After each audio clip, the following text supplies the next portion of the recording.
की वजह से हमारे पास इतने पैसे आ गए। लेकिन मोती है कहाँ? मुझे चिंता हो रही है। एक काम करते हैं, थोड़ा इंतजार कर लेते हैं, फिर खाना खा लेंगे। तब तक तो वो भी आ जाएगा। ऐसे ही अब दोनों इंतजार कर रहे होते हैं और इंतजार करते हुए सो जाते हैं। उन्हें पता ही नहीं चलता।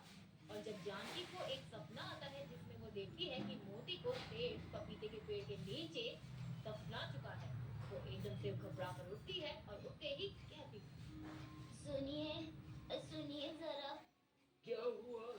मुझे लगता है कि हमारे मोती के साथ सेठ ने कुछ गलत किया है। मुझे अभी बहुत बेकार सा सपना आया था। मुझे लगता है कि हमें जाकर देखना चाहिए। चलो अभी चलते हैं। ऐसे ही अब जानकी और भीम दोनों पपीते के पेड़ के पास जाते हैं और वहां जाकर खोदना शुरू करते हैं। और मोती की लाश को देखकर दोनों बहुत ज्यादा रोते हैं। तभी पपीते के पेड़ से एक पपीता टूटकर नीचे गिर जाता है और जैसे ही गिरता है उसमें पपीते के काले बीज की जगह सोने के बीज निकलते हैं। अरे जानकी, ये देखो, ये क्या है? अरे, ये तो सोने के बीज लग रहे हैं। अरे हाँ, ये तो सोने के बीज है। मोती ने जाते जाते हमारी मदद कर दी। सच ज्यादा वक्त तक छिपा नहीं रहता। खैर, अभी हम चलते हैं इस पपीते के साथ। ऐसे ही अब दोनों अपने घर आ जाते हैं और भीम उन बीजों को बेचकर उनसे बहुत सारे पैसे कमा लेता है। ये देखकर सेठ बहुत ज्यादा हैरान होता है कि आखिरकार इनके पास इतना पैसा कहाँ से आया। इन्होंने अपना नया घर भी ले लिया और ये बहुत जल्द अमीर भी हो गए।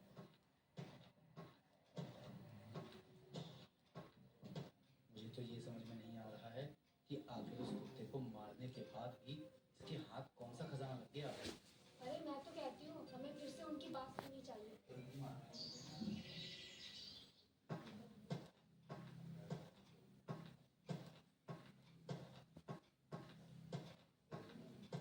मोती ने जाने के बाद भी हमारी मदद करनी नहीं छोड़ी। अगर वो सपने में आकर हमें नहीं बताता कि उस पपीते के पेड़ का पपीता जादुई है जिसमें सोने के दाने हैं, तो हम हमेशा गरीब रहते। सही कह रही हो, ये सब जादुई पपीते के कारण हुआ है। आज उसी के कारण अच्छी जिंदगी हम जी पा रहे हैं। तुम रही हो? अरे सुन तो मैं भी रही हूँ, लेकिन मुझे अपने कानों पर यकीन नहीं हो रहा कि ऐसा कुछ भी हो सकता है। एक काम करते हैं, हम दोनों ना अभी चलते हैं और अभी जाकर ना सारे जादुई पपीते तोड़ लेते हैं।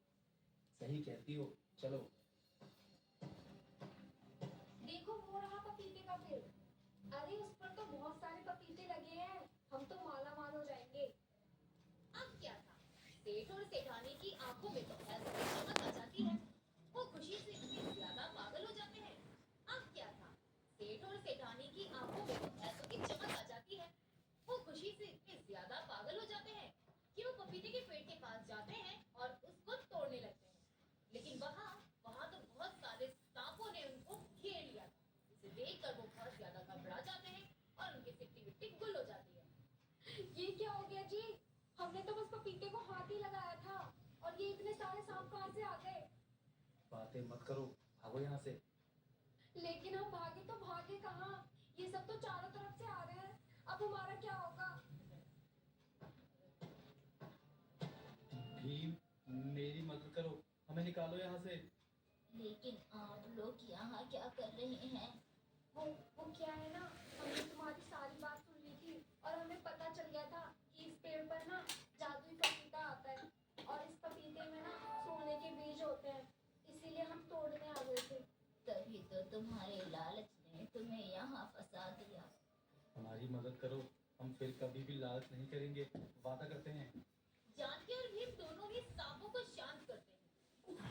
दरअसल बात ये थी कि मोती की वजह से ही ये सब कुछ हो रहा था, क्योंकि भीम और जानकी के लिए मोती बहुत ज्यादा वफादार था। मरने के बाद भी मोती की आत्मा जिंदा रहती है, क्योंकि मोती की आत्मा उन दोनों की मदद कर रही थी। भीम और जानकी दोनों ही हर शाम वहाँ आकर खाना खाते जहाँ मोती दफन था। नया सनसिल्क क्रीम जिसमें है